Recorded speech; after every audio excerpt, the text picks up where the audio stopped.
Hello दोस्तों, कैसे हो आप सब। स्वागत है आप सभी का हॉरर स्टोरी 2.2 चैनल पर।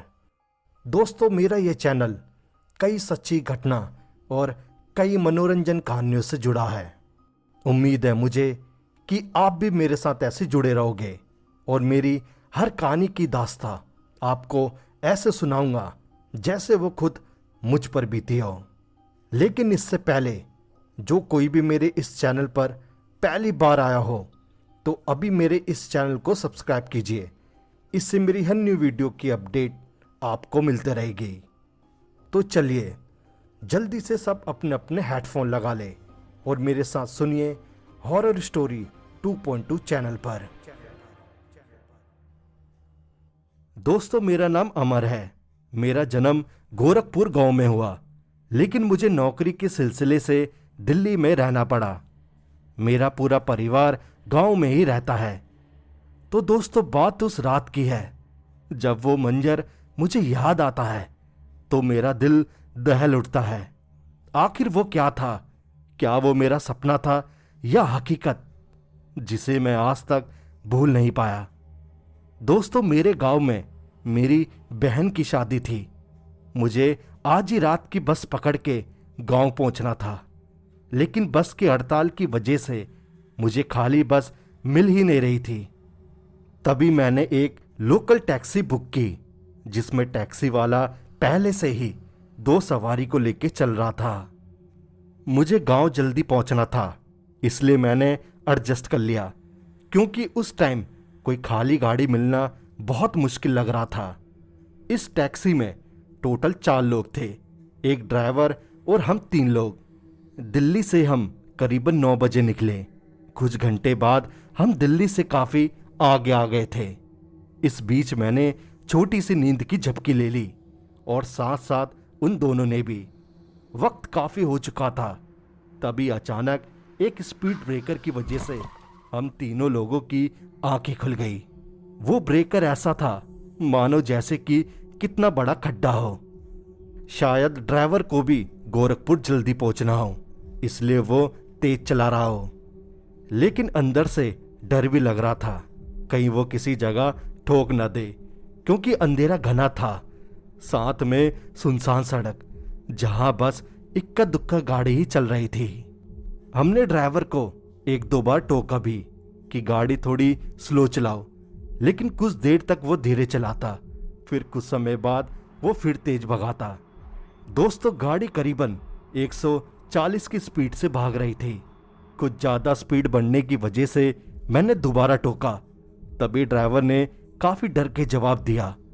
उसने कहा, भैया कम रफ्तार में चलाना खुदकुशी है। यहाँ लुटेरे घूमते हैं जो कि चलती गाड़ी को लूट के उन गाड़ी वालों को मार के भाग जाते हैं। तभी मैंने घबरा के जवाब दिया, भैया अपने हिसाब से चलाओ, बस थोड़ा ध्यान से चलाना। इस बात को सुन के अब मुझे नींद ही नहीं आ रही थी। जनवरी का ये महीना था। इस रात बेहद ठंड थी। घने जंगलों के बीच वो सड़क जा रही थी। बाहर के माहौल को महसूस करना एक अकेलापन सा लग रहा था। तभी अचानक ड्राइवर ने तेजी से ब्रेक मारी और हम लोग अपनी सीट से आगे गिर गए। तभी मैंने पूछा, इतनी तेज ब्रेक क्यों मारी? ड्राइवर ने कहा, भैया ऐसा लगा मेरी गाड़ी के आगे कोई आ गया हो। मैंने कहा, ऐसा है तो एक बार उतर के चेक कर लेते हैं। मेरी ये बात सुनकर सब लोग 2 मिनट मुझे देखते रहे। तभी ड्राइवर ने कहा, हाँ भैया आप सही कह रहे हो, एक बार चेक कर लेते हैं। ड्राइवर और मैं गाड़ी से उतरे। हमने आगे जो देखा उसे देखकर हमारे रोंगटे खड़े हो गए। हमारी गाड़ी का आगे का हिस्सा खून से भर गया था और रोड पर खून ही खून फैला हुआ था। ड्राइवर ने कहा, भैया कोई जानवर होगा, आप परेशान मत हो। मैंने चारों तरफ देखा तो मुझे किसी भी जानवर की कोई बॉडी दिखाई नहीं दी। मैं 1 मिनट तक तो खौफ में था, क्योंकि ऐसा मेरे साथ सफर में पहली बार हुआ था और हमारे गांव में किसी जानवर की इस तरह मौत अपशगुन मानी जाती है। फिर ड्राइवर ने मेरे कंधों पर हाथ रखकर कहा, भैया रात को ऐसा वैसा तो होता रहता है, रात बहुत हो चुकी है, निकलते हैं अब। मैंने थोड़ा अफसोस में कहा, ठीक है आगे बढ़ते हैं। फिर हम दोनों गाड़ी में बैठ गए और गाड़ी स्टार्ट करके चलने लगे। इस हादसे के बाद से मेरा मूड खराब हो चुका था।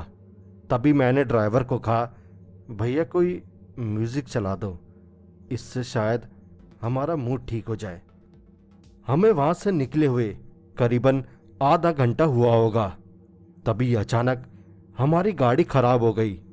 हम सब लोग परेशान हो गए। हमने ड्राइवर को कहा, भैया क्या दिक्कत हो गई? ड्राइवर ने कहा, हाँ हाँ भैया जी, देखता हूँ। उसने 3-4 बार गाड़ी स्टार्ट करी लेकिन गाड़ी स्टार्ट नहीं हुई। फिर उसने उतर के गाड़ी का बोनट खोला। बोनट खोलते ही गाड़ी में बहुत तेज धुआं निकला। हमें तो ये लगा कि हम सब अब यहीं फंस गए। तभी मैंने ड्राइवर से पूछा, भैया सब ठीक है? उसने कहा, नहीं भैया, मुझे मैकेनिक को दिखानी पड़ेगी गाड़ी, इसमें अंदर से कुछ प्रॉब्लम आ गई और वो चीज़ अभी मेरे पास नहीं है, तो माफ़ करना भैया, कुछ देर तो रुकना पड़ेगा। इस बात से हम सब दुखी हो गए क्योंकि हमारे चारों तरफ सुनसान जंगल और बेहद घना कोहरा छाया हुआ था। दूर दूर तक कुछ दिखाई नहीं दे रहा था।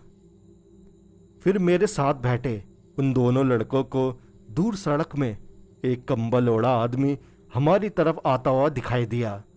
उसके एक हाथ में लाठी और दूसरे हाथ में लालटेन थी। जितना वो हमारे नजदीक आते जा रहा था उतना ही वो हमको बूढ़ा दिखाई दे रहा था। लेकिन हम सब लोग काफी हैरान थे, इतनी रात को ये आदमी कहाँ घूम रहा है, कहीं ये वो लुटेरा तो नहीं। मैं तो इस बात से खुश था, चलो हमारे अलावा यहाँ कोई और तो दिखा। फिर मैंने उससे बात करने की सोची। जब वो हमारी गाड़ी के सामने से गुजरा मैंने उसको आवाज लगाई, बाबा बाबा। मैंने उसे 3 या 4 बार आवाज लगाई। मुझे लगा कहीं ये बहरा तो नहीं।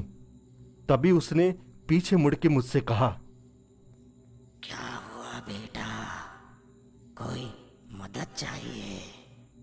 मैंने कहा, हाँ बाबा, हमारी गाड़ी खराब हो गई है, यहाँ कोई मैकेनिक वाला होगा? उसने हंसते हुए कहा,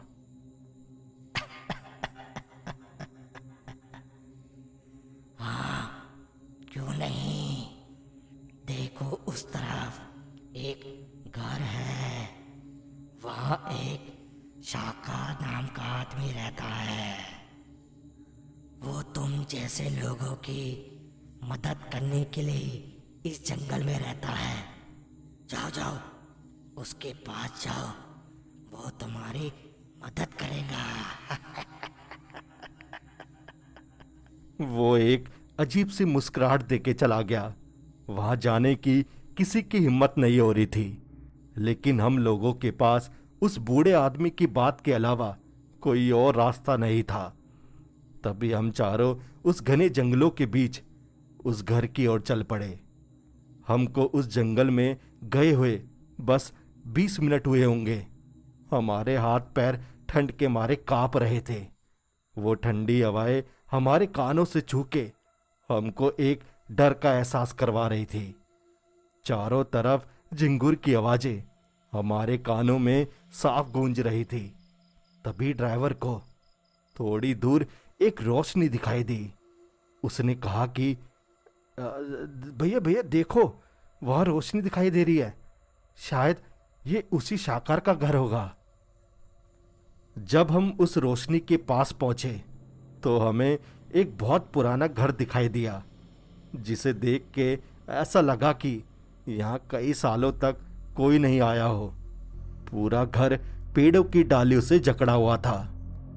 जब हम घर के दरवाजे के पास आए, मैंने बड़ी हिम्मत करके दरवाजे को खटखटाया, लेकिन किसी ने दरवाजा नहीं खोला। मैंने फिर 2-3 बार और खटखटाया। तभी अचानक दरवाजा खुला और उस घर से एक आदमी खांसता हुआ हमारे सामने आया। उस आदमी को हमने ऊपर से नीचे तक देखा। उसके जटाधारी बाल, उसके बाल घुटने तक आ रहे थे, आंखें पूरी लाल और पूरे शरीर में ब्लेड से काटे जख्मों के निशान। हम चारों के पैर कांपने लगे। जितना उसका घर अजीब लग रहा था, ये आदमी उससे भी अजीब था। मैंने कांपते हुए उससे पूछा, क्या आप ही शाकाहार हो? उसने कहा, ये नाम मत बोलो।